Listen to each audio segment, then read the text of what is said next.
Bismillahirrahmanirrahim. Assalamualaikum warahmatullahi wabarakatuh. Waalaikumsalam warahmatullahi wabarakatuh. Hamdan wa salaman amma ba'du. Senang sekali saya Kang Musa masih bersama Abah Khairil Anam di Maulaya Official Channel. Ada pertanyaan, apa alasan yang paling mendasari manusia diwajibkan puasa? Begini, jadi manusia umat Islam khususnya ini diwajibkan melakukan ibadah puasa. Di bulan Ramadan ini ibaratnya kan seperti digembleng.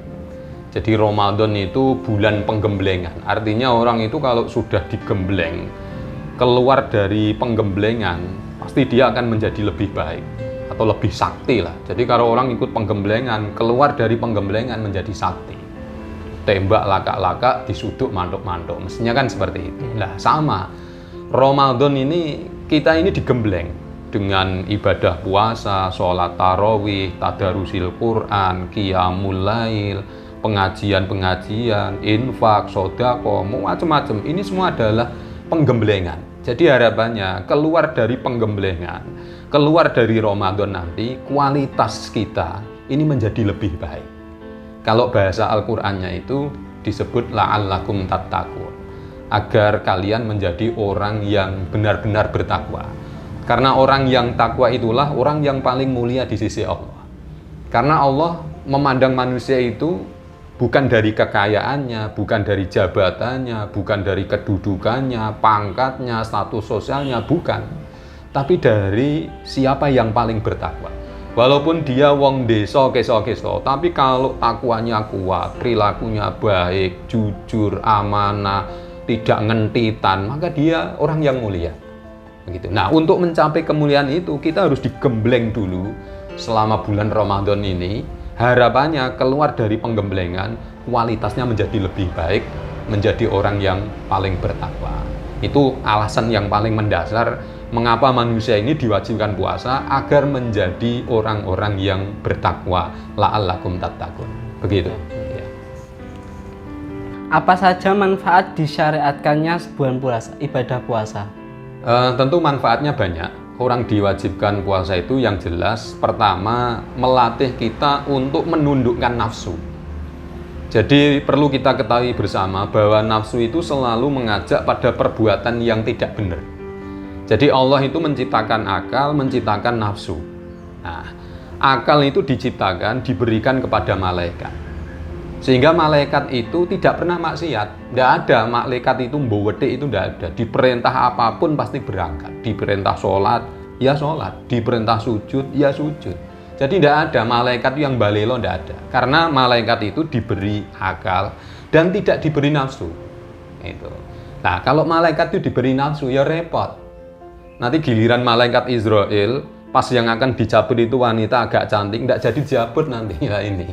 Makanya untungnya malaikat tidak dikasih nafsu itu di situ, gitu ya. Kemudian nafsu, Allah juga menciptakan nafsu. Ini diberikan kepada binatang. Nah, binatang itu hanya diberi nafsu saja, tidak diberi akal. Makanya yang namanya binatang itu yang ngawur sakarepe dhewe. Ya seperti ayam itu, dia lepas seenaknya sendiri, masuk rumahnya orang, begitu, kemudian keluar makan miliknya orang lain, tidak peduli. Nah, itu kelakuannya binatang itu seperti itu, karena tidak diberi akal, dia hanya diberi nafsu. Nah, manusia ini diberi dua-duanya, diberi akal, diberi nafsu. Di sini terjadi pertarungan. Mana yang menang? Kalau yang menang akalnya, maka manusia itu sikapnya menjadi baik seperti malaikat, bahkan melebihi malaikat. Tapi kalau yang menang nafsunya, maka manusia itu akan seperti binatang, bahkan lebih hina daripada binatang. Baik binatangnya daripada manusianya. Itu kalau manusia sudah dikuasai oleh nafsunya. Nah, puasa Ramadan ini salah satu manfaatnya adalah melatih kita bagaimana kita bisa menundukkan nafsu. Jadi kalau nafsu itu bisa kita kuasai, bisa kita tundukkan, berarti yang menang akalnya. Sehingga perilaku manusia ini menjadi lebih baik. Ada satu kisah, dulu itu ketika Allah menciptakan akal. Akal itu dipanggil oleh Allah, "Hei akal, menghadaplah kamu." Akal menghadap dengan penuh tawadhu, dengan penuh kesopanan. Ketika akal ditanya man anta wa man ana, akal pun menjawab dengan jawaban yang luar biasa. Anta Robbi wa ana abduka. Engkau adalah Tuhanku dan aku adalah hambamu. Makanya Allah kemudian mengatakan, aku tidak menciptakan makhluk yang lebih mulia daripada kamu. Makanya kalau manusia itu, ya akalnya itu benar-benar maksimal difungsikan, maka manusia ini akan menjadi mulia. Gitu. Giliran Allah menciptakan nafsu, nafsu ini dipanggil.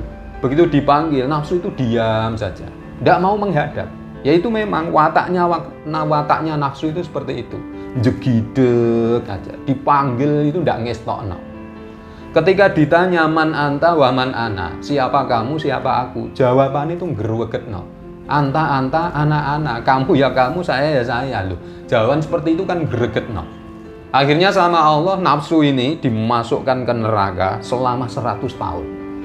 Disiksa di neraka 100 tahun. Setelah 100 tahun diangkat, ditanya lagi man anta wa man ana, jawabannya masih sama. Anta, ana. Masukkan lagi ke neraka 100 tahun lagi.